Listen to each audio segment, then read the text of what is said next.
I'm 82 years old, and I spent most of my life mistaking attention for love, until one quiet afternoon showed me what safety really feels like.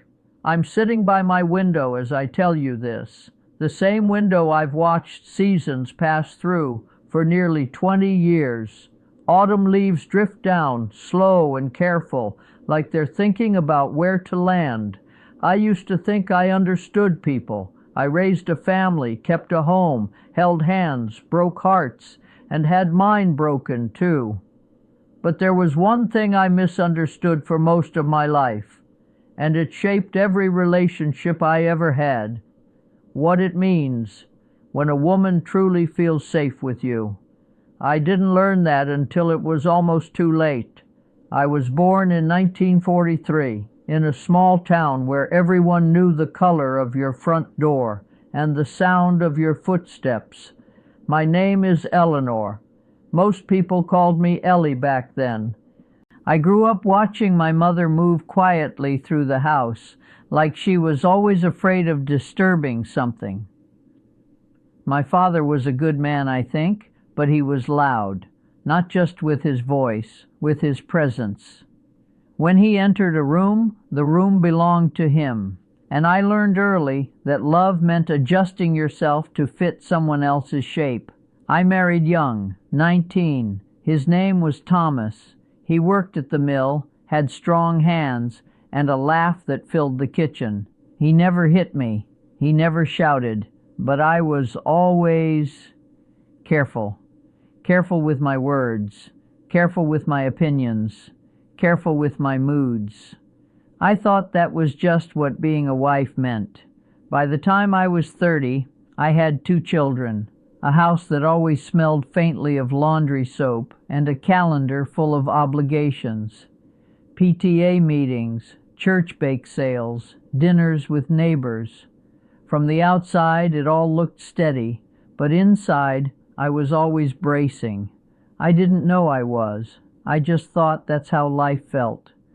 After Thomas died in 1989, sudden heart attack, I was 46 and felt like I had been dropped into silence.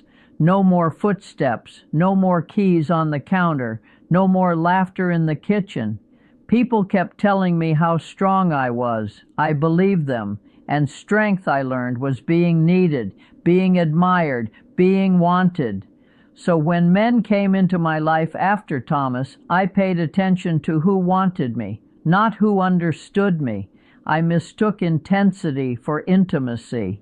I mistook jealousy for care. I mistook control for protection. And every time I told myself, this is just how love is. The mistake choice. I met Harold when I was 58. It was 2001. The grocery store had just renovated, and everything smelled like fresh paint and overripe bananas. He commented on the apples I was holding, said I looked like someone who knew how to bake a good pie. I laughed. It felt nice to be noticed. Harold was charming in a heavy way. He spoke with certainty, like he had already decided how things were supposed to be. At first, it felt comforting. He told me where we should eat, what movies were worth seeing, which of my friends were bad influences. When I hesitated, he'd smile and say, I just want what's best for you, Ellie. No one had called me Ellie in years, so I let him. I started dressing the way he liked, speaking less, explaining myself more. I told myself, this is what compromise looks like. One night I told him I wanted to visit my daughter in Oregon for a few weeks, just me. He frowned, just for a second. Then he said, why would you want to be alone when you have me? I felt a small, tight knot in my chest. I ignored it. That's what I was good at. We stayed together for 8 years, and I became quieter. Not on purpose. It just happened, like a light dimming without you noticing, realization. I was 73 when I slipped on my front steps and broke my hip. It was raining, and the pavement smelled like wet concrete and old leaves. Harold complained the whole way to the hospital about traffic, about parking, about how inconvenient it was. In the hospital room, he sat scrolling on his phone while I stared at the ceiling tiles. I remember thinking, I don't feel safe, not physically, emotionally, and that thought scared me more than the pain. After surgery, I was sent to a rehabilitation center. That's where I met Margaret. She was 81, sharp-tongued, white-haired, and laughed like she had no time left to waste. She had visitors constantly, friends, nieces, old neighbors. One day I asked her why so many people came. She said, "Because they don't feel tired around me."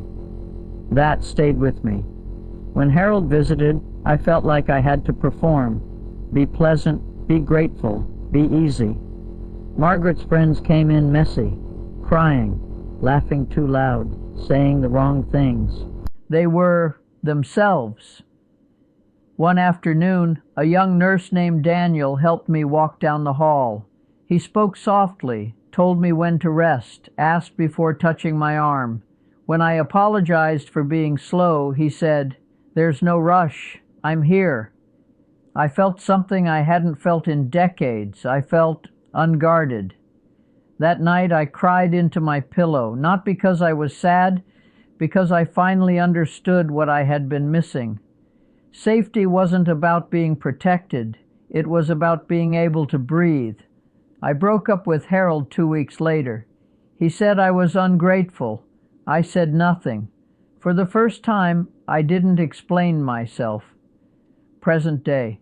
It's been 9 years since then. I live alone now.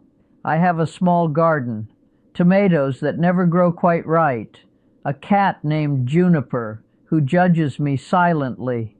I've had friendships since, gentle ones, quiet ones, and I've learned something I wish I had known at 19.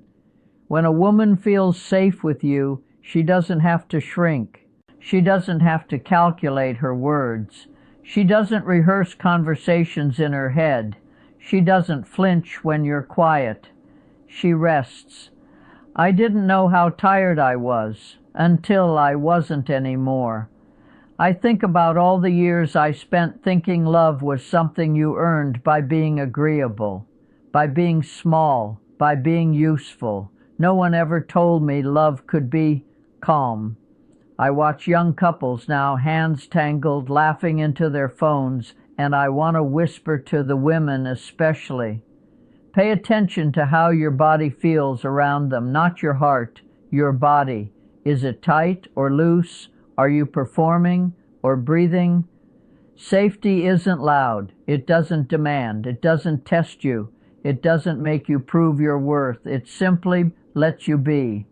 I lost many years not knowing that, but I gained something too, clarity and peace, and the ability to sit by my window, watching leaves fall, without bracing for anything. If you're listening to this and something inside you feels recognized, don't ignore it like I did. Don't wait decades to understand what your heart already knows. You still have time. I'm grateful I found my answer at all. If this story stayed with you, let it stay. Let it change something, and if you want more stories like mine, I'll be here.